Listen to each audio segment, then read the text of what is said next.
Sur Télé Antilles, les invités de Mike, mesdames, messieurs, cette émission qu'on vous propose sur la chaîne, que vous soyez sur Free, le canal 932, sur Orange, le canal 398, sur Bouygues, le canal 407, une émission que vous retrouvez également donc en podcast sur Dailymotion, YouTube, mais également le Facebook de Télé Antilles, que vous soyez en Martinique, en Guadeloupe, en Guyane, à La Réunion, mais également sur l'île de Beauté, en Corse. Soyez les bienvenus avec nous aujourd'hui pour partager ce petit moment. On accueille donc le maire donc, d'une des villes les plus touristiques de la Martinique. C'est monsieur Hugues Toussaint, qui est donc le premier magistrat, donc le maire donc, de cette belle ville du Diamant. Je dis belle ville parce que quand on parle du Diamant, on a tout de suite le sourire, le soleil, la plage, la mer, enfin, on a tout. Monsieur Toussaint, bonjour. Oui, en tout cas, merci d'être là, Mike. Merci à Télé Antilles. Et puis, je profite de lancer un grand salut fraternel à tous ceux qui nous regardent et nous écoutent, puisque, comme tu l'as dit, on véhicule l'information sur pratiquement tous nos bijoux, voilà, les îles, les dômes, la Corse, l'île de Beauté.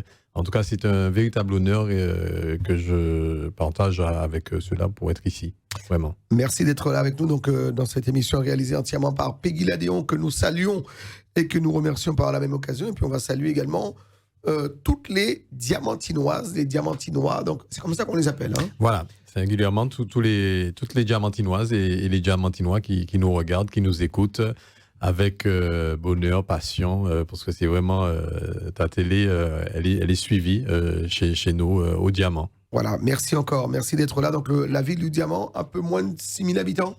Voilà, au dernier recensement, effectivement, qui date d'à peine quelques mois, puisque février de 2023, où on est passé à nouveau, on a franchi le cap des 6 000, puisqu'on avait une chute de la population jusqu'en 2019-2020. On était passé de 6 124 plus exactement à presque 5 500. Et là, on est remonté. Voilà, donc l'une des rares villes de la Martinique en progression donc, sur la démographie. Mais nous en parlerons. Nous en parlerons. Il n'y a aucun problème. Dans cette émission, on a plein de choses à vous demander, monsieur le maire. Donc en tout cas, merci d'avoir accepté notre invitation.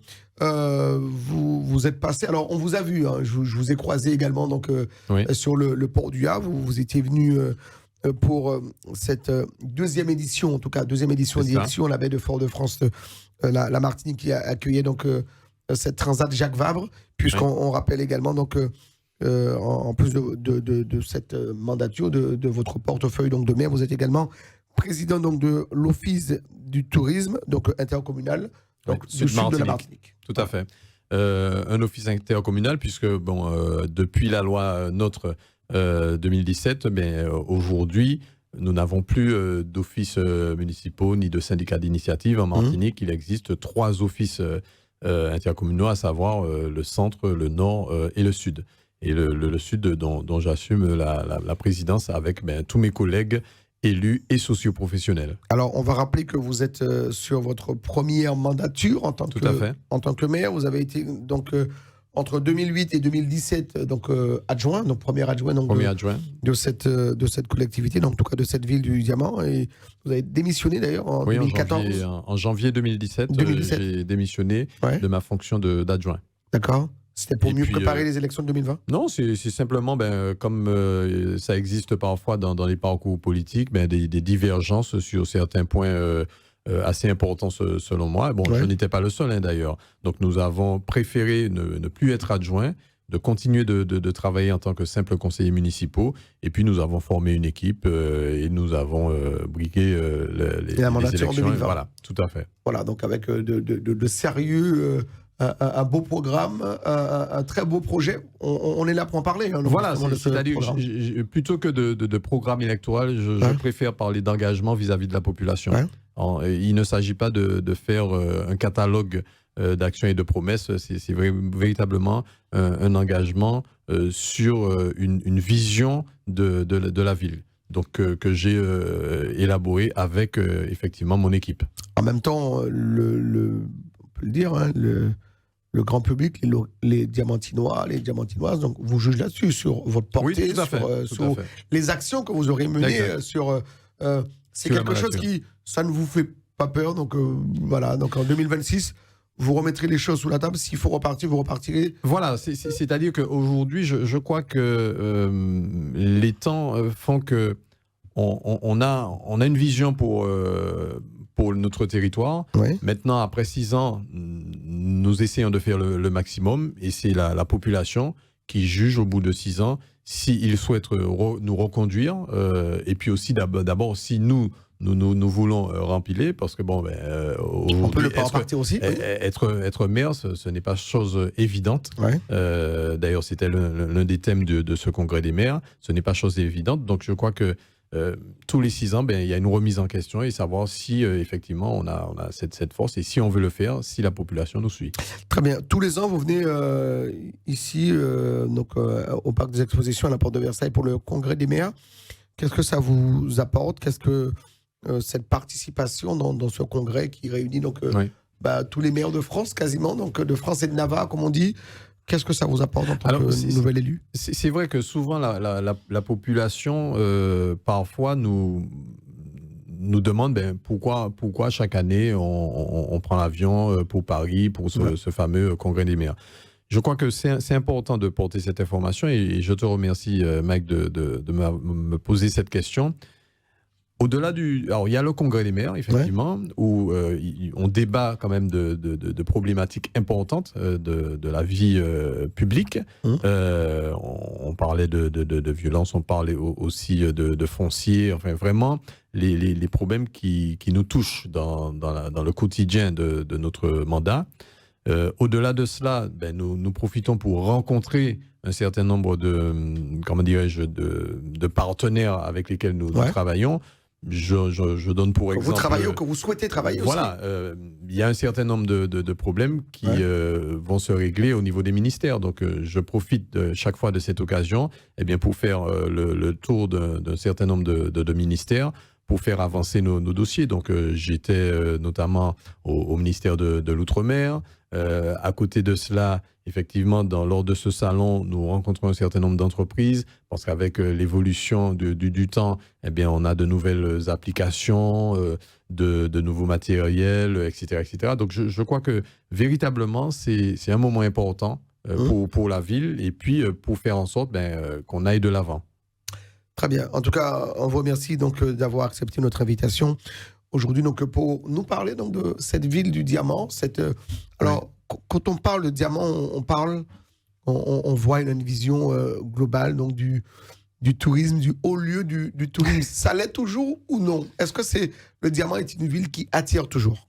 Alors, le diamant, bien sûr que le diamant attire. Vous le dites avec le sourire, mais... Et c'est vrai que ça me fait sourire parce que chaque fois, comme je le dis, le rocher, notre fameux rocher du diamant, quelque part, c'est l'emblème de la Martinique. Oui, on ne peut pas parler du diamant sans parler de son rocher. Voilà, et notamment dans le cadre de ce congrès des maires, j'ai oublié de le préciser, que nous avons obtenu le label de station nautique. Un label que nous avons retenu. Donc, on pourra en parler rapidement. Mais c'est vrai que, naturellement, entre le balnéaire et puis l'arrière-pays, j'ai envie de dire, le diamant reste à taille humaine. Et effectivement, ça attire. Et nous essayons de faire en sorte qu'il y ait ce mieux vivre sur le diamant, de tempérer les choses, parce que là aussi, être une commune balnéaire, être une commune touristique, ça a ses inconvénients.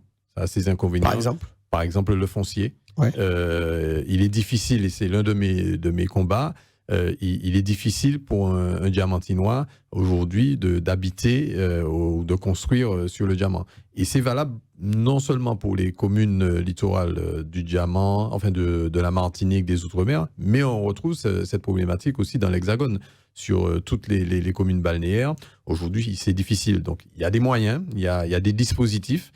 Pas plus tard qu'au mois de juillet, août, il y a un décret qui est sorti notamment sur la loi de finances, je crois que c'est l'article 45, je ne sais plus, où 22 communes de la Martinique rentrent dans ce dispositif de zone tendue où on donne la possibilité aux maires de surtaxer la taxe d'habitation sur les résidences secondaires ainsi que sur les logements vacants. Ça signifie quoi? Ça signifie que on ne trouve plus de location à l'année.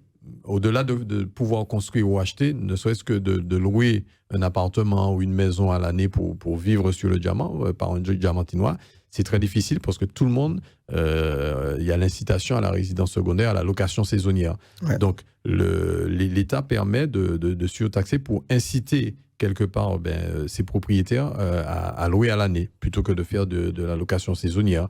Ou alors ces logements vacants qui sont là et qui ne servent pratiquement à rien, eh bien de faire en sorte de pouvoir les louer. Donc c'est un petit peu ces outils-là que nous possédons pour faire en sorte que cette population puisse acheter et louer. Voilà, habiter au diamant aujourd'hui, donc il faut être riche pour vivre au diamant? Non, je ne crois pas qu'il faille être riche. C'est vrai que c'est compliqué, comme partout aujourd'hui. D'ailleurs, ouais. On a une population, on a aujourd'hui sur la Martinique, d'une façon générale, un taux de chômage qui est important, la vie chère, le coût de la vie qui est cher. Et nous, en tant que maire, en tant que commune, nous sommes là aussi pour essayer d'accompagner cette population à pouvoir sortir de cette misère, de cette souffrance. Et ça passe par le bien du CCAS, ça passe par des politiques sociales offensives. Donc, je crois que aujourd'hui, c'est difficile. On est dans une situation compliquée. Très honnêtement, il y a des familles nécessiteuses au diamant? Ah, mais bien sûr, comme partout. Je crois que c'est un de nos combats, nous les maires. Je ne suis pas le seul. Vous savez, souvent, on voit la fonction de maire comme celui qui a des fonctions, qui a des indemnités, qui voyage, etc. On oublie souvent que notre quotidien, lorsqu'on reçoit les gens, lorsqu'on on a des anecdotes comme ça, et on a l'impression qu'un maire peut tout faire, peut tout régler, peut avoir la solution à tout. Et il ne faut pas croire, nous sommes quand même, nous restons des êtres humains, et quand vous avez des familles qui viennent nous voir, une maman avec toutes ses difficultés, qui ne peut pas subvenir à ses besoins, qui ne peut pas donner à manger à ses enfants, nous restons des hommes et des femmes, des parents, et effectivement, oui, ça nous touche, et nous essayons de trouver les moyens, et ça passe par plusieurs types d'actions qu'on ne va pas étaler comme cela, mais c'est aussi ça, aussi ça le métier, enfin la fonction de maire. Mais vous ne découvrez pas cette fonction, non. Vous savez bien que le maire est la personnalité politique, voire même publique préférée donc, de toute une population.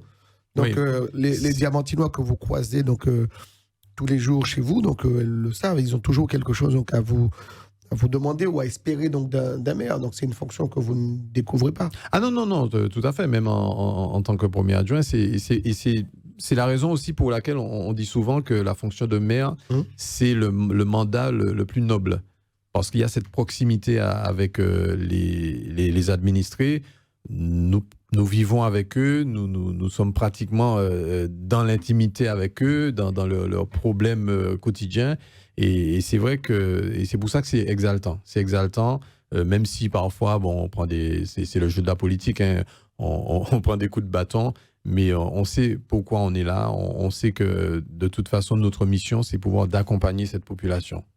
Voilà, donc et cet accompagnement, vous le faites au mieux, puisqu'on parle d'accompagnement.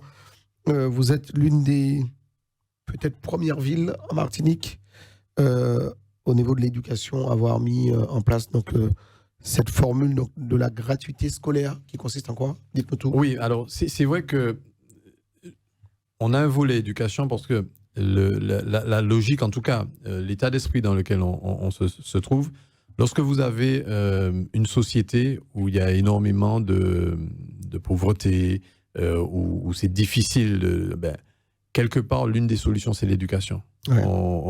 Un enfant, effectivement, qui, en tout cas, où on met toutes les chances pour qu'il puisse réussir au niveau de sa scolarité, eh bien, c'est l'une des solutions pour pouvoir combattre justement cette société, enfin, en tout cas, les difficultés de la vie.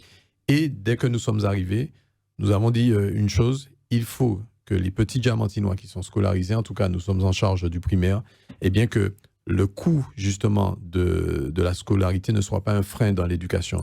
Et nous avons décidé d'inscrire cette gratuité à tous les Diamantinois, quel que soit le... Alors, on parle que le pouvoir du maire, c'est au niveau du scolaire, primaire. Voilà, c'est-à-dire que maternelle et primaire. La compétence, c'est on va faire plus simple, de la toute petite section jusqu'au CM2. Ouais. Et sur ces années de scolarité, que ce soit les petites fournitures, crayons, papier, cahiers, etc., les manuels scolaires, eh bien, nous faisons une gratuité pour l'ensemble des Diamantinois. C'est-à-dire que très clairement, le jour de la rentrée, l'élève arrive avec un sac vide et une trousse vide.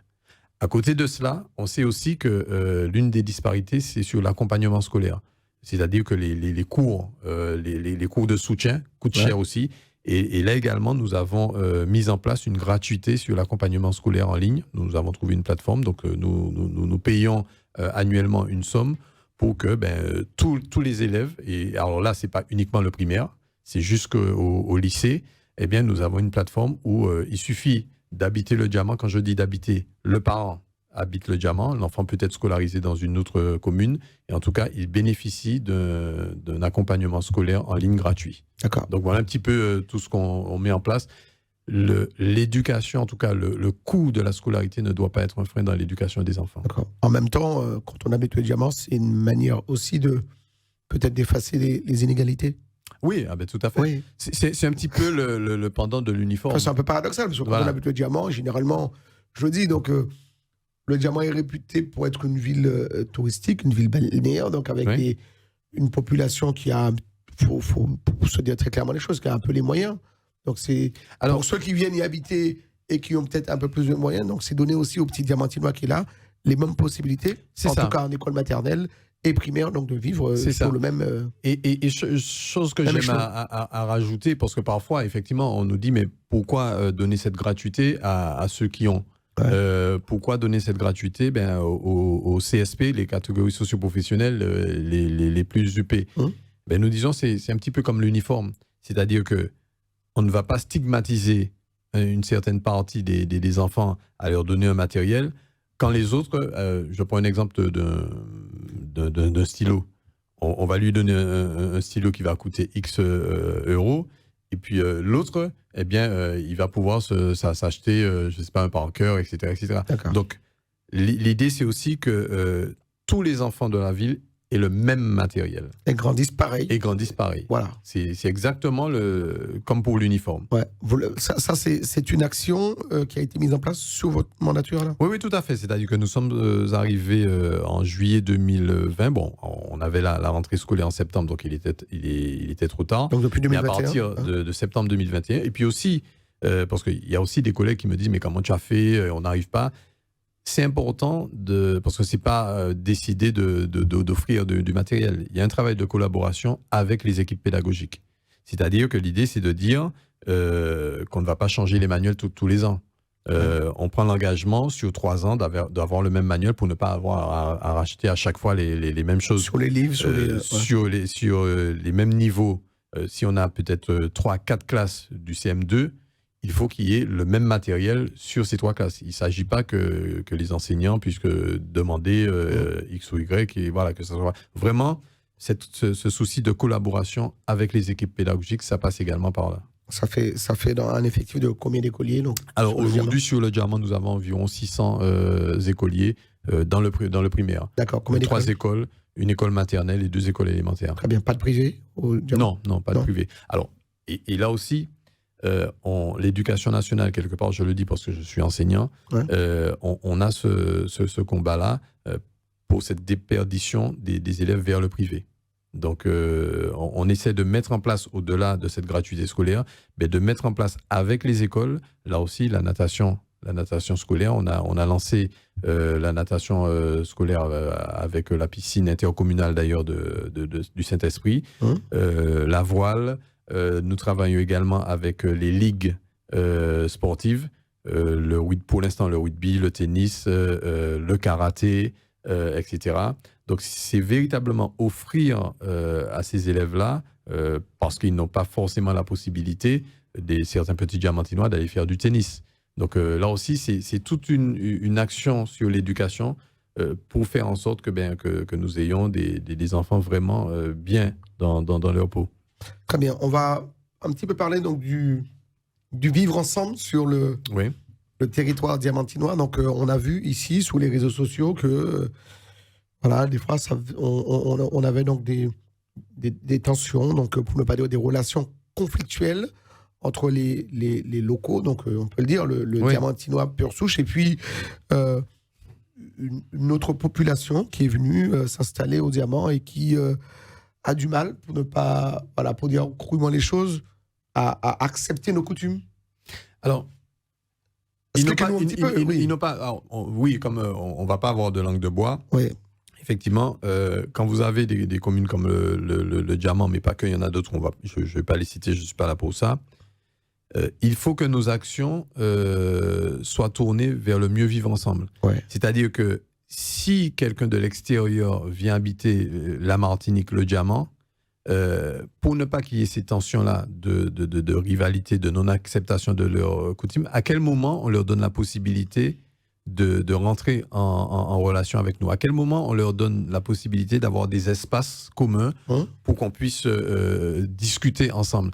À quel moment, justement, et je le fais aussi avec les écoles, parce qu'on met en avant notre histoire, notre patrimoine. Ouais. À quel moment on leur donne cette possibilité-là? Aujourd'hui, on va revenir, et quand je dis que l'éducation peut être une solution, dans les écoles du Diamant, effectivement, c'est un petit peu une cartographie de ce qu'on peut avoir sur le territoire. Donc, nous avons des élèves diamantinois venant de l'Hexagone et venant aussi d'autres îles de la Caraïbe.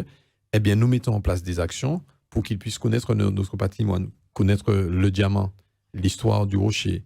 Nous avons un site mémoriel, le Cap 110, qui rappelle cette époque de la traite coloniale. Nous avons la maison du Gaoulé. Donc l'idée, c'est que justement, nous allons vers cette population en leur disant, c'est ça notre histoire. C'est ça notre histoire. Il y a des particularités dans les quartiers. Le coq de combat qui chante le matin. La voiture à pain. La voiture à pain. Ouais. On n'a presque plus de voiture à pain chez nous. Il y en a encore en Guadeloupe. Mais les dominos le week-end. Celui qui sort son chien, qui va le faire baigner. Qui va le baigner. Voilà. Oui, donc, en même temps, ce sont des problèmes qui sont là, qui existent concrètement. Mais alors, vous parlez de ces actions que vous mettez en place, mais ce ne sont pas les enfants. Ce ne sont pas les enfants qui créent ces problèmes. Mais souvent, ça passe par l'éducation des parents, passe aussi par la vision que les enfants ont. Je vais vous donner un exemple très précis. Je suis arrivé l'investiture, c'était le 4 juillet. 15 jours après, nous avons eu un problème de racisme sur le Diamant.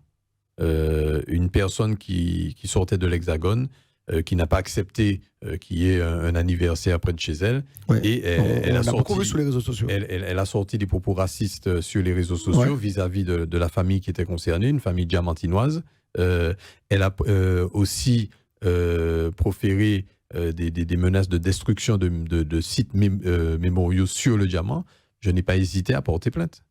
J'ai porté plainte en tant que maire, et effectivement, le procès est passé, et elle a été tenue de quitter l'île.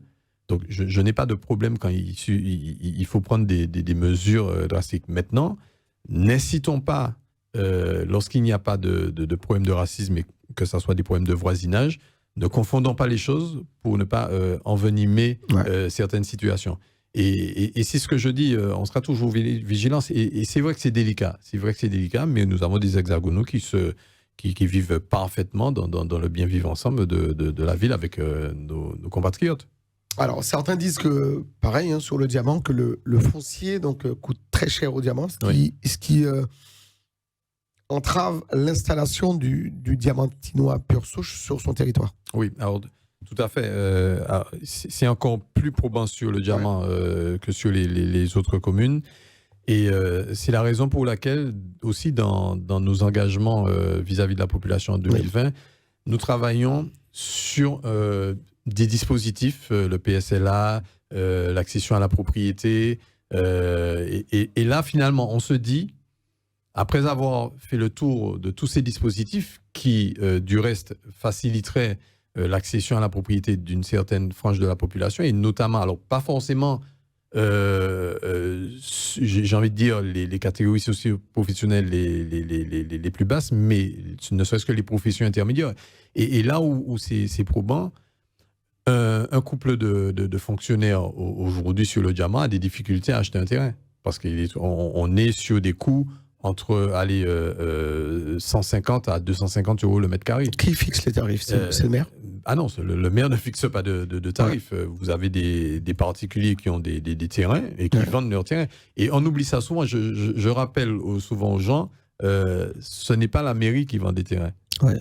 C'est-à-dire ce sont des privés. Et bien sûr, plus la commune est attractive, plus les prix grimpent. Mais en même temps, quel est le pouvoir du maire en disant, ben voilà, on va bloquer les prix, les prix flambent? Non, on ne peut pas bloquer les prix. Nous ne sommes pas des promoteurs.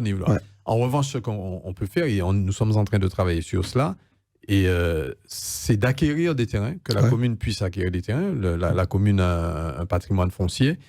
Et c'est de peut-être viabiliser. Ça se faisait il y a quelques années, mais maintenant c'est difficile de trouver des terrains. Donc déclasser? Non, pas déclasser, mais trouver des terrains communaux qui sont encore constructibles. Et puis lancer des petites opérations foncières, immobilières. Et là, on sera de toute façon toujours tenu de vendre au prix des domaines. Alors ça encore, c'est un souci. Et là, on a eu un exemple très précis. Il y a 3 ans, un terrain communal, quelqu'un voulait acquérir un terrain communal pour X raisons. Le prix de domaine était environ de 70 euros le mètre carré.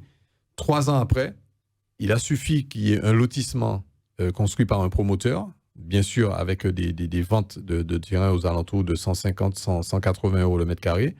Eh bien, le prix de domaine a augmenté parce que le prix des domaines se base sur les ventes qui se font autour du secteur. Donc, c'est véritablement une problématique pour nous, mais en tout cas, nous ne lâchons pas et nous essayons de trouver des solutions pour cela. Est-ce que le maire il peut préempter donc, une vente immobilière d'un terrain, par exemple? En théorie. En théorie, oui. C'est-à-dire que nous sommes aujourd'hui sur le diamant dans ce qu'on appelle le RNU, Régime National d'Urbanisme, c'est-à-dire que les villes avaient jusqu'en septembre 2018, pour réaliser leur PLU, plan local d'urbanisme. Les villes étaient sous le POS, plan d'occupation des sols. Et toutes les villes dont le diamant qui n'avaient pas procédé à la réalisation de leur PLU tombaient dans ce qu'on appelle le RNU. En clair, c'est quoi? Quand quelqu'un dépose un permis de construire, c'est pas le maire. Alors, in fine, c'est le maire qui accorde ou refuse le permis. C'est vous qui accordez, c'est vous qui signez. Mais c'est l'État, donc c'est le préfet qui décide de donner un avis favorable ou défavorable. Et derrière cet avis-là, c'est mentionné en gras, le maire sera tenu de suivre cet avis conforme du préfet. Donc, en gros, et pour revenir au cas de la préemption, dans le cadre du RNU, il n'y a plus de préemption. Donc, on ne peut plus préempter. En revanche, dans l'élaboration du PLU, on peut décider de mettre des espaces réservés où la personne ne pourra plus rien faire du terrain, sauf si c'est la ville qui achète le terrain. Alors justement, puisqu'on parle de PLU, donc plan local d'urbanisme, on a vu plein de maisons sur le diamant venir un petit peu, alors je peux le dire, écorcher le paysage diamantinois. Donc aujourd'hui, il y a un PLU qui sera mis en place? Ah ben oui, parce que la petite historique de ce PLU, il avait été arrêté peut-être 10 jours avant les élections de 2020. Il a été retoqué par la préfecture parce qu'il y avait des incohérences dans ce PLU. Je donne juste un exemple. Un permis d'aménager avait été donné sur 3 hectares 5 avec 37 lots. Donc 37 administrés ont acheté ces parcelles. Et dans le PLU, il est mentionné que ces 3 hectares 5 seraient en zone naturelle. Ça signifie que la personne a acheté son terrain au prix fort et derrière ne peut pas construire. Et là, on nous a dit non, vous aurez 37 contentieux et vous allez perdre ces 37 contentieux. Vous ne pouvez pas donner un permis d'aménager et derrière rendre le terrain non constructible. Donc, il a fallu qu'on revienne au point de départ du premier projet qui n'était pas le nôtre. Donc, on est reparti sur de nouvelles bases pour donner justement aussi notre vision politique du territoire, avec aussi une note sur tout ce qui est développement durable, voir sur certains secteurs si, par exemple, on n'oblige pas dans le cadre de ces constructions, d'avoir du photovoltaïque, d'avoir de la récupération d'eau de pluie. Donc vraiment, être sur des logiques bas carbone. Donc on profite de cela aussi pour mettre ça en place. D'accord. Est-ce que, justement, alors, on le voit quand on traverse le diamant, hein, donc J'y vais de temps à autre. Alors, je ne vais pas que pour le Tour des Yonnes, je le dis, puisque j'ai de la famille qui réside Oui. sur le diamant. On voit quand même qu'il y a des constructions qui sont... voilà. Et quand on voit les constructions, on se dit, ce ne sont pas des diamantinois. On le sait, on le ressent. Oui, mais, Ouais. mais comme je le dis, c'est pas la ville qui vend les Oui. terrains. Et maintenant, l'inconvénient de ce régime du RNU, vous déposez un permis de construire, la mairie, enfin le maire reçoit ce permis qu'il transfère à la préfecture, à la DEAL, et le préfet émet un avis. Et derrière, si on veut, par exemple, je prends un arrêté, comment dirais-je, le préfet donne un avis favorable pour une construction. Derrière, je prends un arrêté défavorable, un refus de permis, donc, on m'attaque au tribunal administratif et je perds. Parce que dans ce régime-là, c'est la DEAL qui donne ses avis favorables ou défavorables. À qui appartiennent en globalité la majeure partie donc, des terrains constructibles? Ce sont des diamantinois pure souche ou alors des gens qui sont venus pour Vous savez, faire des opérations? C'est compliqué de répondre à de telles questions. Ça signifie que... Il n'y a pas de recensement là-dessus? Non, on ne va pas recenser à la couleur de peau. On ne va pas non plus... la personne qui vient construire au diamant, qui habite le diamant, est un diamantinois. Oui, mais la personne, voilà. non, mais la personne qui vend, est-ce que ce sont des... Ah oui, alors sur les ventes de terrain. Alors, Oui, on a je parle parle uniquement des ventes. Des terrains, d'accord. Oui, voilà. D'accord. Le foncier, ces fonciers, ils appartiennent à qui? Le foncier appartient. Alors, il y a parfois des diamantinois, parfois des personnes qui sont venues acheter dans les mains de diamantinois et qui revendent parce qu'ils repartent. Donc, il y a un peu de tout. Aujourd'hui, on ne peut pas donner une cartographie de qui vend en fonction de son origine ethnique. D'accord. Là, on serait hors la loi. Maintenant, on sent un petit peu les choses. Et là aussi, l'idée, il y a le problème de l'indivision aussi également, où on n'arrive pas à s'entendre et on préfère vendre le terrain et séparer la vente du terrain. Et qui ne profite pas forcément à un diamantinois. Et qui ne profite pas forcément à un diamantinois. Donc non, véritablement, c'est une problématique à l'échelle de la Martinique. Et d'une part, les Outre-mer, on retrouve cette problématique-là en Guadeloupe, un peu partout, à La Réunion. Mais particulièrement au diamant. Mais pas particulièrement au diamant. On le trouve au diamant. Alors c'est peut-être plus prisant parce que on attire. On attire. Sur certains secteurs, je ne vais pas les nommer, sur certaines communes, c'est déjà tellement avancé que il y a plus de marge de manœuvre. Mais en tout cas, c'est vrai que c'est une pression énorme. C'est une pression énorme, foncière, et il ne faut pas croire, c'est une problématique pour nous. En même temps, pour embellir et pour faire vivre cette station nautique, donc il faut du monde. Donc, Alors, il y a beaucoup de personnes qui confondent le label station nautique avec ville touristique. Ouais. Pourquoi nous sommes allés... Ça va de pair? Non. Pourquoi nous sommes allés dans cette démarche de labellisation et là aussi, c'est une volonté de l'Office de tourisme intercommunal, donc avec mes pairs. L'idée, c'est quoi? C'est de dire, nous avons sur notre territoire des activités nautiques. Que ce soit de la plongée, de la voile, du surf, du kayak, etc. L'idée de la labellisation nous impose à ce que ces acteurs puissent coordonner leurs actions. Parce que là aussi, les gens se regardent en chaîne faïence. Pas d'anarchie. Donc voilà, pas d'anarchie, réglementation, coordination et puis concorde sociale. Parce qu'il faut à un moment donné que ces gens-là ne viennent pas et puis ils développent des activités. D'accord, donc sous ces activités nautiques, il y a un vivre ensemble. C'est exactement ça. Figurez-vous que c'est la première fois dans le cadre de cette labellisation, parce que c'est une labellisation qui est organisée par France Station Nautique, qui est labellisée. Donc il y a véritablement un cahier des charges à respecter. Mais dans le cadre de cette labellisation, c'est la première fois qu'on faisait ces acteurs-là se rencontrer autour d'une table en disant voilà, on veut y aller.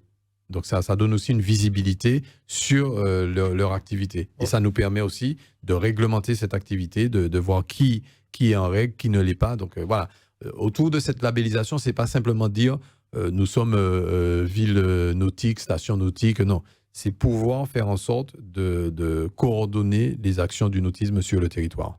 Très bien. La ville du Diamant, mesdames, messieurs, à l'honneur dans cette émission aujourd'hui des invités de Mike, je reçois pour vous, donc son maire, son premier magistrat, Hugues Toussé, qui est en place donc depuis 2020, donc première mandature. En tant que maire. En tant que maire, il a été donc entre 2008 et 2017 donc premier adjoint de l'ancienne équipe municipale. Un petit bilan, monsieur le maire, donc de cette première partie donc de mandature, comme le font toutes les municipalités. Oui. Il y a un bilan de mi-mandat pour vous, ou alors vous vous dites on est là pour 6 ans, le bilan on se le fera à la fin. Non, bien sûr, il faut une étape pour justement réajuster le tir, voir ce qu'on a pu faire, ce qu'on n'a pas pu faire et pourquoi on n'a pas pu le faire, puisqu'il reste encore la moitié du temps. Ouais. On en a parlé un petit peu sur l'éducation. Alors, juste avant, monsieur le maire, je ne vous coupe pas la parole, mais juste avant donc, de parler donc, de ce bilan, dire que voilà, aujourd'hui, donc, la gestion financière de la ville du Diamant est entre les mains du préfet.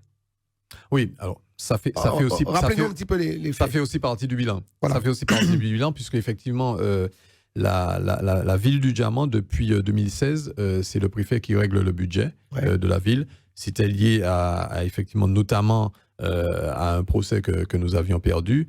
Donc, on nous imposait d'inscrire la somme due dans le budget, ce qui a déséquilibré le budget. Je fais court, ce qui a déséquilibré le budget. Et aujourd'hui, effectivement, chaque année, le préfet règle le budget, c'est-à-dire qu'il a un regard vraiment particulier avec la Chambre régionale des comptes. Donc, nous avons des réunions pour pouvoir voter le budget pour le compte administratif. Donc, là-dessus, il y a un travail qui se fait. Alors, aujourd'hui, à mi-mandat, après 3 ans, c'est vrai que la population du Diamant a très bien vu et remarqué que nous n'avons pas augmenté les impôts. C'est de la volonté politique de ne pas augmenter les... Oui, c'est-à-dire que l'idée, nous savons que nous avons cette dette. Oui. Alors, je ne vais pas reprendre l'histoire. Bon, on a perdu un procès en cassation. Nous avons mis en place un protocole d'accord transactionnel. L'idée, c'était de dire quoi? On ne pourra pas payer cash comme ça. Alors, avec les intérêts moratoires, c'était pratiquement 4 millions d'euros. D'accord. On a pu discuter avec eux, supprimer une partie de la dette, des intérêts moratoires, étaler la dette sur l'ensemble de la mandature et pouvoir, puisqu'il s'agissait d'un terrain en question, et pouvoir récupéré le foncier à moindre coût, enfin à l'euro symbolique, mais on appelle plus ça euro symbolique au prix des domaines. Donc là, c'était 50 centimes du mètre carré. Et là, ça a été fait. Donc aujourd'hui, nous avons déjà payé 3 annuités. Nous n'avons pas eu à augmenter les impôts. Nous essayons de réduire la voilure. Et comme je le dis, l'idée, c'est qu'on puisse régler tous ces problèmes, qu'on puisse sortir du coût de la Chambre régionale des comptes. Et je pense très sincèrement qu'on pourra le faire d'ici l'année prochaine. En tout cas, on y travaille pour. Là, on a eu une réunion récemment avec la Chambre régionale des comptes. Donc, sur la partie financière et budgétaire, je pense que ça sera quelque chose de réglé avant la fin de la mandature. Quand on dit qu'on règle ses dettes, on réduit la voilure, ça veut dire qu'il faut trancher, donc c'est moins de services publics? Alors non, justement. Et l'un des premiers axes de notre engagement vis-à-vis de la population, c'était la qualité du service public. Ouais. Donc on peut faire de la qualité à moindre coût. À moindre coût. Ouais. En tout cas, avec des dépenses efficientes. D'accord. C'est passé par quoi, donc la réduction de la voilure, justement? Alors, je vous donne un exemple très précis. Ouais. On avait des contrats d'assurance pour près de 150 000 euros annuels. Nous avons redéfini les contrats, nous avons renégocié, relancé des appels d'offres. De 150 000, nous sommes arrivés à 40 000 euros. Voilà un exemple très, très précis. Dans le cadre de la numérisation, les papiers, les moindres coûts, donc nous faisons beaucoup plus de numérisation, beaucoup plus de transferts via les mails, etc. Enfin, d'accord, donc moins de papier, moins de gaspillage, moins d'impression. Moins d'impression. Sur d'autres... Alors, nous travaillons aussi sur le gaspillage d'eau, puisque vous savez, dans les communes, souvent, vous avez des robinets à gauche, à droite. Donc, nous travaillons aussi dessus avec une lisibilité sur les fuites d'eau, etc. etc. Donc, c'est vraiment des petites niches comme cela qui font qu'effectivement, on arrive à maintenir la voilure. Alors, ça signifie pas... Donc vous êtes passé par le développement durable pour... diminuer les coûts, parce qu'on sait très bien aussi, le prix des matériaux augmente. Tout est mis sur le dos de la guerre en Ukraine. Donc le coût des matériaux augmente. Donc forcément, si on veut investir, si on veut construire, ça nous coûtera plus cher. Tout augmente, mais en tout cas, on essaie de faire en sorte de réduire la voilure. Très bien. En tout cas, l'action est en continu. Tout à fait. Après donc 3 ans, Alors, sur la partie... Que dit la population justement sur cette gestion qui n'est pas coutume, hein, parce qu'une ville qui ne gère pas ses propres finances... Voilà, vous savez... C'est un peu paradoxal, c'est rare, mais ça existe. On aura toujours des détracteurs. Ouais. Le véritable résultat se fera dans 3 ans, dans les urnes. Si effectivement on a rendu une bonne copie, je pense que la population le reconnaîtra et nous remettra en place.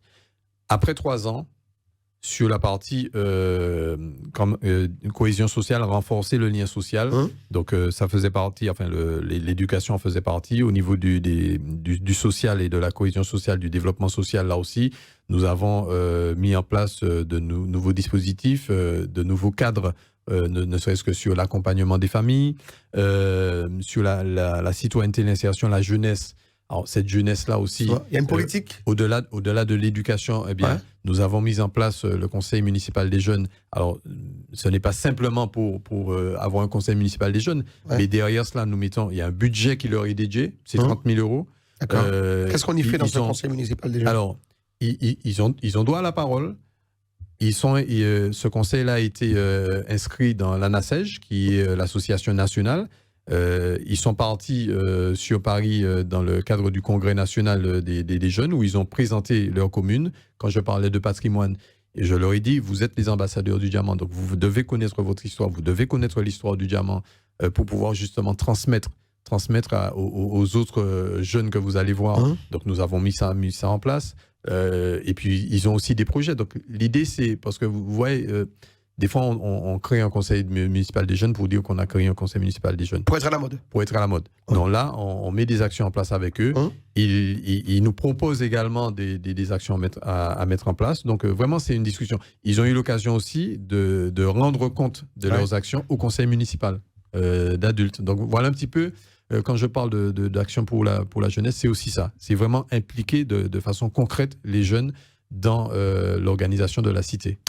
Hugues Tousset, notre invité aujourd'hui dans cette émission, Les Invités de Mike. Il est le maire donc, de la ville du Diamant en Martinique, mais également donc, président, on l'a dit, donc, de l'Office du tourisme intercommunal, donc l'Office du tourisme sud de la Martinique, qui regroupe combien de villes donc, Alors 12 communes. Rapidement, on tire un trait entre le François et Ducos. Et on descend jusqu'à la pointe, donc c'est 12 communes, c'est environ 120 000 habitants se répartis sur ces 12 communes. Et je tiens quand même à souligner dans ce projet, projet de mi-mandat, je n'ai pas parlé de sécurité, là aussi la police municipale. On a augmenté l'effectif, on leur a doté de moyens supplémentaires. D'ailleurs, on a eu un préfet qui est venu en Martinique dans le cadre justement de tout ce qui est l'augmentation de la violence, le trafic des armes. Donc on a eu effectivement un préfet dédié à la sécurité qui est passé voir tous les maires. Et lorsqu'il a vu comment était dotée notre police municipale, il nous a dit, bon, on était pratiquement les premiers en termes de dotation. Caméras mobiles, piétonnes, enfin, un chien dédié à cela pour accompagner les policiers. Vraiment, on essaie de faire... Parce que derrière cela, c'est une population qui se sent en sécurité.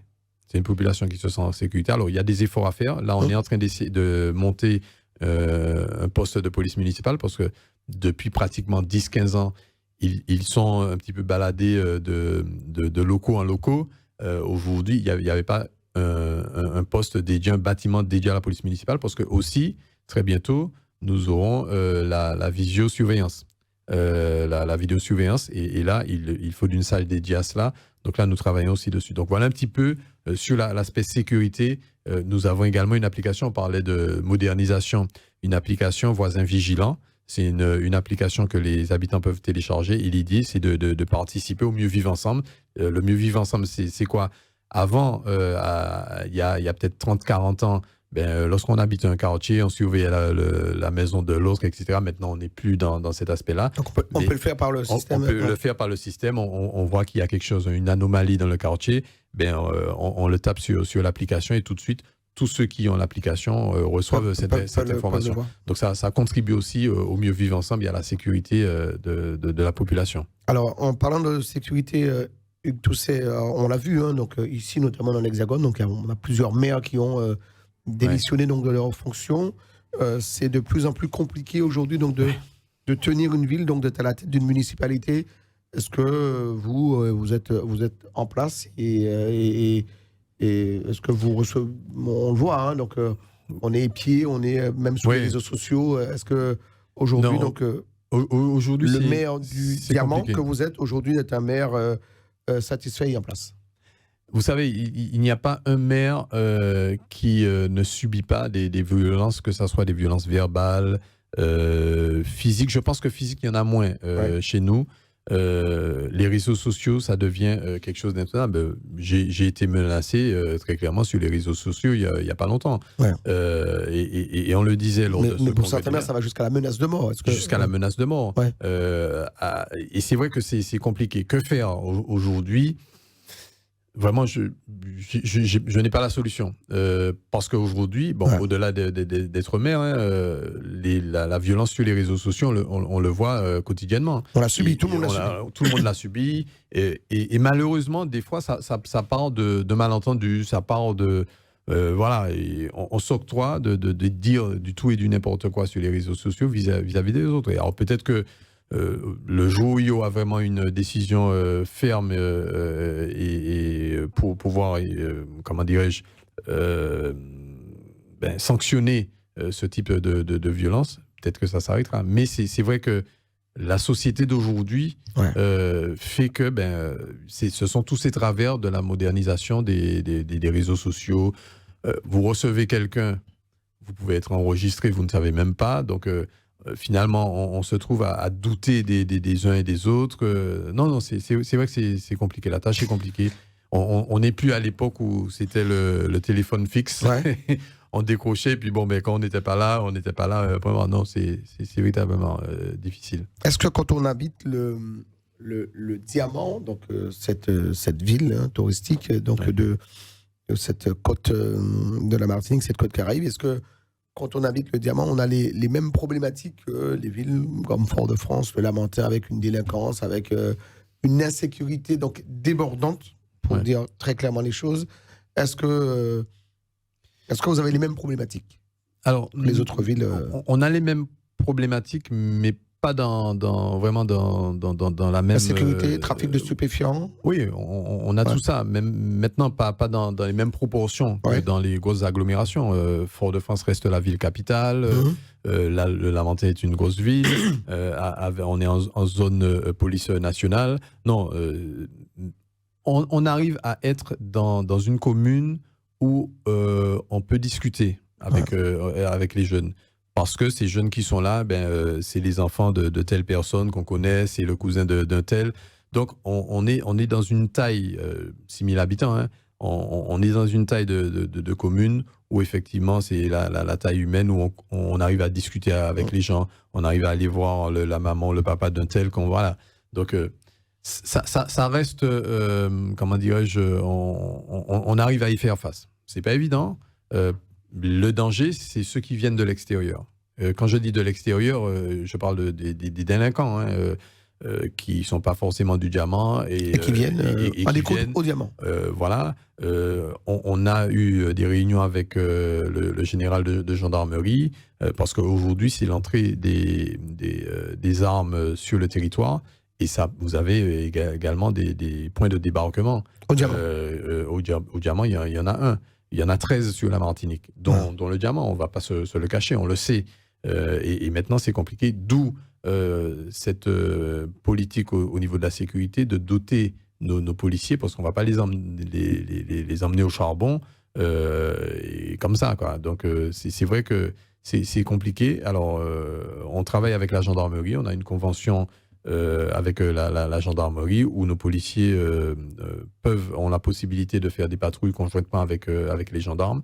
Non, c'est un problème vraiment d'envergure, pas que sur le Diamant, pas que sur la Martinique, mais il faut qu'on puisse s'asseoir autour d'une table, que ce soit les parlementaires, les élus de proximité que nous sommes, et puis les services de l'État, pour y éradiquer. Parce que ce qu'on oublie de dire, c'est que si on laisse entrer sur notre territoire toutes ces armes, toute cette drogue, dans 5-10 ans, vous allez le retrouver sur le territoire hexagonal. Et il l'est déjà. Très bien. Donc, quelles sont les principaux, les grands projets donc, d'envergure, d'infrastructure donc, pour vous sous cette mandature avec la ville du Diamant? Alors, c'est vrai que bon, sur cette première partie de la mandature, nous avons posé les jalons. Sur la deuxième partie, alors nous sommes en train de travailler, ça va être finalisé d'ici le mois prochain, sur un schéma directeur d'aménagement global de la ville. C'est penser la ville globalement, ne pas dire bon ben on va faire ça un coup par-ci, un coup par-là. Non, c'est avoir une vision globale qui sera en adéquation avec le PLU. Donc nous avons profité du fait que le PLU ne soit pas mis en place pour pouvoir vraiment qu'il soit en concordance avec ce projet global. Nous avons la construction d'une nouvelle école. Qui va. Alors les travaux n'ont pas encore démarré, mais vous savez, la partie administrative est toujours longue. Quel quartier? C'est sur le quartier Saint-Charles, à côté de Petit-Lézard. Nous avons également, j'ai parlé de la police municipale. Nous avons pour ambition, ça c'est une forte demande de la population diamantinoise, d'un espace de recueillement, ce qu'on appelle les veillées. Ouais. Donc, il n'y en a pas. Il n'y en a pas du tout. Généralement, les gens vont soit aux Trois-Îlets, à Rivière-Salée. Donc ça, je pense que c'est quelque chose de fort. Nous avons également un programme d'oxygénisation du centre-bourg. C'est-à-dire qu'on a un petit espace qui est plus ou moins délaissé. Nous voulons réaliser une espèce de petit parc d'oxygénisation avec la valorisation d'un puits qui existe déjà. Nous sommes en train de finaliser le plan lumière. C'est le remplacement de toutes les ampoules, plus de 1200 ampoules de la ville, mais aussi des armoires électriques, etc. En LED? En LED, bien sûr. Alors, c'est un projet, j'aime bien le dire, c'est un projet que nous avons trouvé là. Le plus que nous avons apporté, c'est que sur un projet d'un budget de 1,7 million, la participation de la ville à l'époque était de 400 à 500 000 euros. Ouais. Et nous sommes allés chercher d'autres financements, ça a été notre plus, d'autres financements pour qu'aujourd'hui, le coût pour la ville ne soit que de 100 000 euros. Très bien. Et financement de quel... Alors, vous avez le France Relance, vous avez l'État, vous avez les fonds européens, etc. etc. Derrière ça...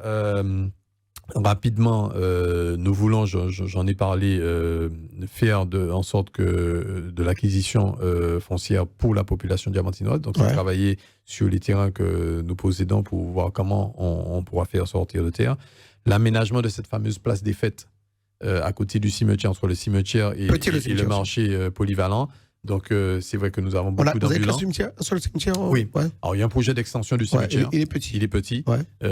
Maintenant, avec la problématique des funérariums, crémation, etc., etc., donc il y a un peu moins de demandes, mais on reste attaché à cela. L'aménagement, je disais, de la place des fêtes, où nous avons donné la possibilité à des diamantinois, à des jeunes diamantinois d'ouvrir un snack ambulant. Alors, je sais que parfois, les gens sont un petit peu réticents. Ouais. Mais l'idée, la première, c'était véritablement, lorsqu'on parlait de personnes qui ne trouvent pas de travail, eh bien, vous avez des jeunes qui ont un projet. C'est un projet d'avoir un espace. D'accord. Et ça, vous accompagnez ce snack ambulant sur le... Ah ben oui, ne serait-ce que leur donner la possibilité, l'autorisation d'y être. D'accord. Eh bien, mais derrière... l'idée, c'est d'aménager cette place pour avoir des structures uniformes et d'organiser cette place. Alors ça prend un petit temps, mais ça fait partie de cela. Et très important également, dans le cadre des JO, donc France 2024, les JO 2024, avec le plan des 5000 terrains, nous avons pour ambition de réaliser un pôle sportif avec déjà l'existant, et d'améliorer l'existant avec notamment un plateau sportif couvert, parce qu'aujourd'hui, le Diamant n'a aucun plateau sportif. Alors, on a des plateaux de quartier, mais ce n'est pas là-dessus qu'on fait des compétitions. Je parle de sport collectif, populaire. On revient à le Diamant, le volley qui était un sport populaire du Diamant, le basket, le hand. On n'a pas de terrain pour cela, donc nous sommes en train de développer cela. Un espace, on essaiera de faire de l'hébergement sportif, là aussi. Donc voilà, tous ces projets que nous sommes en train de concocter pour pouvoir lancer les constructions, en tout cas les démarrages de chantier en 2024. Et pour revenir sur le sportif, on va également saluer donc, l'US Diamantinois, que ce soit au rugby ou au football, qui représente également les valeurs de la ville. Je tiens à saluer le président Guinness, Alex Barthélémy.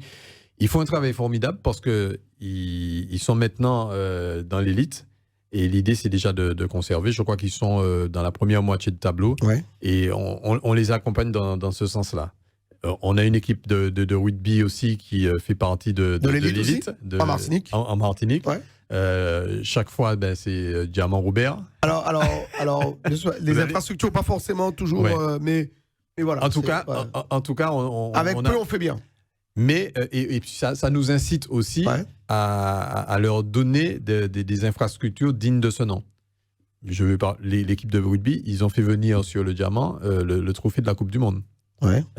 Voilà, donc des petites actions comme ça. Non, je crois qu'on a là un vivier. C'est la raison pour laquelle je disais aussi, quand je parlais de collaboration avec les ligues et les écoles, c'est que demain, il y ait ce vivier-là, que les Diamantinois puissent approcher, toucher le tennis, le karaté, le rugby, etc., la voile, pour en faire des vocations. Donc c'est un petit peu l'idée, c'est partir de la base pour que le diamant de demain, de 2030, de 2050, qu'on puisse véritablement avoir quelque chose d'exception, un territoire d'exception. Très bien. Et puis n'hésitez pas donc à chacun de vos passages ici dans l'Hexagone de venir nous voir ici à Télé Antilles dans cette émission Les Invités de Mike ou dans une autre pour nous parler donc de cette belle ville du diamant et tout ça. Donc vous qui êtes le premier magistrat et maire, donc premier défenseur donc de cette belle ville du diamant. Donc, qu'est-ce que vous avez envie donc de dire aux Diamantinois justement qui sont à travers le monde entier je le disais, ça peut être une anecdote, mais je le disais dans le cadre de la commémoration du 11 novembre où nous accueillons aussi les diplômés du brevet des collèges. Ouais. Donc nous faut l'idée de connaître son histoire avec les jeunes. Donc depuis 2 ans, nous travaillons avec le collège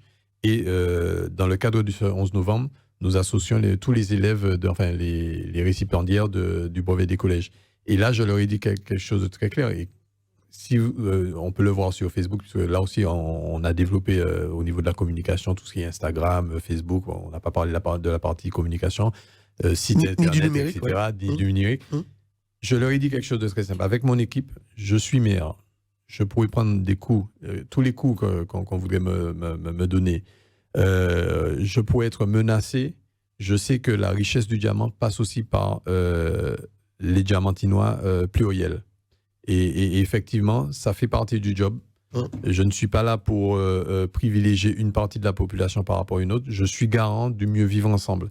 Et cette garantie du mieux vivre ensemble, je le porte avec mon équipe, parce qu'on oublie souvent qu'on a une équipe derrière.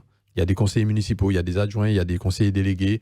Ils sont là aussi au service de la population. Seul, je n'y arriverai pas. Et comme on dit souvent, seul on va vite, ensemble on va plus loin. Voilà, comme dirait donc l'adage. Alors, on ne peut pas parler du diamant sans parler donc du Tour des Yoles ronde de la Martinique. Vous avez reçu donc la première étape en 2023. Donc, non, je parle du Tour des Yoles. Tour des Yoles. Ouais. Alors, on dirait un petit mot sur la Jacques Vabre aussi, mais le Tour des Yoles... On se doit de recevoir ce Tour des Yoles chaque année. Ouais. Parce qu'un Tour des Yoles sans le diamant n'est pas un Tour des Yoles, Mike. Tu le sais très bien. Oui, ça c'est le chauvinisme diamantinois qui vous fait le dire, oui. Pas seulement. Oui. Tous les Martiniquais qui suivent le Tour des Yoles. C'est l'une des plus belles plages avec son beau ponton. Vous voyez pourquoi j'ai des problèmes d'attractivité. Non, mais c'est vrai qu'elle est... Alors, c'est vrai que pour circuler, pour arriver sur le diamant, c'est difficile. Ouais. Pour rentrer au diamant, c'est difficile. Mais c'est vrai que quand on est sur la plage, voilà, le sport est magnifique. Mais avoir cette installation, cette étendue de plage, ce banc de sable pour accueillir donc ces 16 embarcations, ces bateaux, franchement, c'est magnifique. Non, c'est véritablement notre bijou. Il y a certaines personnes qui disent qu'il faut faire un enrochement pour que la plage, la mer soit calme. Sincèrement, je le dis en toute franchise, je ne suis pas pour. Parce que ça fait aussi partie de notre, de notre cachet. Et puis ça régule aussi tout ce qui est mouillage, etc. Un petit mot aussi, parce que le diamant n'est pas que cette mer, il y a aussi l'arrière-pays, il y a aussi la mangrove. Il nous faut sauvegarder cette mangrove.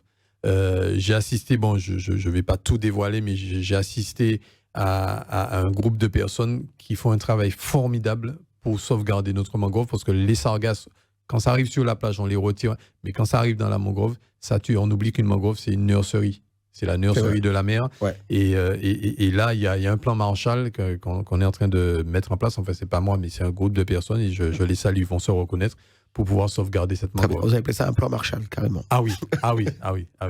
Parce que là aussi, on se doit de sauvegarder ça. C'est notre avenir de demain. Très bien. Un petit mot, donc vous en parliez aussi, un petit mot sur la Transat Jacques Vabre. Je vous ai croisé, d'ailleurs, sur le Havre, en président donc, de l'Office du tourisme du Sud. C'est important que cette compétition continue donc à venir mouiller donc cette baie de Fort-de-France. Vous faites partie des défenseurs de ce projet? Oui, je crois qu'à un moment donné, il faut savoir ce qu'on veut. Et je vais prendre... vous étiez au Havre. Ouais. Au-delà de l'aspect purement sportif, il y a des Martiniquais et des Martiniquaises, des entrepreneurs qui étaient sur place. Pour pouvoir faire découvrir ce qu'ils font. L'artisanat de la Martinique. Le savoir-faire, le savoir-être. Et tout ça fait partie. Et dans le cadre de notre stratégie touristique pour le Sud, parmi ces axes stratégiques, nous en avons 4. Vous avez le nautisme et le balnéaire. Vous avez également le tourisme de bouche. Dans le tourisme de bouche, je mets tout ce qui est spiritueux, tout ce qui est, comment dirais-je, tous nos mets, toutes nos saveurs. La gastronomie. La gastronomie. Vous avez également le tourisme de plein air et de nature. Nous avons des sites, c'est pas parce que c'est vrai qu'on voit le Sud comme des plages, de belles plages, etc. à la mer, mais nous avons des sentiers pédestres, nous avons vraiment, je parlais de mangroves, etc., etc. Et puis, chose importante, dans le 4e axe, le tourisme mémoriel. Parce que je me fais un devoir de faire en sorte qu'on a une histoire. On a une histoire qu'il faut mettre en avant de façon positive. Quand je dis de façon positive, c'est-à-dire faire aux uns et aux autres, nous, comme ceux qui viennent nous visiter, de savoir ce qu'est notre histoire. Et donc, très rapidement, j'ai fait sortir... La connaître pour aussi la transmettre. Voilà. Et j'ai fait réaliser un petit fascicule qui recense tous les sites mémoriels du Sud. Donc, ça fait partie de notre action. Et pour revenir à la Jacques Vabre, c'est mettre en avant notre territoire et faire en sorte que les gens viennent dépenser en Martinique. Hein. Et au diamant. Et au diamant. Parce que derrière, vous avez tous ceux qui vendent des produits touristiques. J'ai mis en place avec l'équipe de l'Office de tourisme des actions où on met en avant les producteurs, l'artisanat d'art. Ça fait aussi partie du tourisme. Celui qui est chez lui qui fait du miel, celui qui travaille le manioc pour en faire des galettes, etc. Ils ont besoin d'être mis en lumière. Et dans le cadre de nos manifestations avec l'Office, nous mettons ces personnes en lumière. Ce n'est pas simplement de mettre en avant le nautisme, etc. Il y a ça aussi. Et dans le cadre de la Jacques Vabre, ces personnes vont sur place et se font connaître. Très bien. Quand on vous reçoit et qu'on vous accueille sur ce plateau, dans cette émission, les invités de Mike, l'impression que votre gestion est beaucoup basée sur, alors je ne veux pas dire non seulement la communication, mais l'éducation, c'est les missions d'enseignants qui sont en vous, qui en résultent. En tout cas, j'y crois. J'y crois parce que c'est vrai qu'on pourrait faire le parallèle. Je mets l'éducation en avant parce que je suis enseignant. Si je suis enseignant, c'est parce que je crois en l'éducation. Parce qu'on enseigne par vocation. Et je crois que l'une des solutions, en tout cas, ce qui nous reste à travers cette société et puis ce monde qui devient de plus en plus difficile, c'est véritablement l'éducation. Et aujourd'hui, les jeunes, on met souvent ce qui ne va pas en avant, les mauvaises actions de certains jeunes. Mettons en avant justement ces jeunes qui réussissent. Et réussir, ça ne signifie pas avoir un bac plus 10. Hein. Réussir, et je vais souvent, on cite des grands hommes. Je vais simplement citer mon père. Il me disait, fais de ta vie un chef-d'œuvre. Faire de sa vie un chef-d'œuvre, c'est pas être médecin. Non, c'est se regarder dans le miroir le matin et se dire oui. Voilà, j'ai réussi dans ma vie parce que j'ai réussi à éduquer mes enfants, j'ai réussi à avoir un métier, j'ai réussi. Voilà, c'est ça. C'est simplement être bien Voilà. dans sa peau. Voilà, et quel que soit le métier, être fier de soi. Exactement. Merci Hugues Toussaint d'être venu dans cette émission.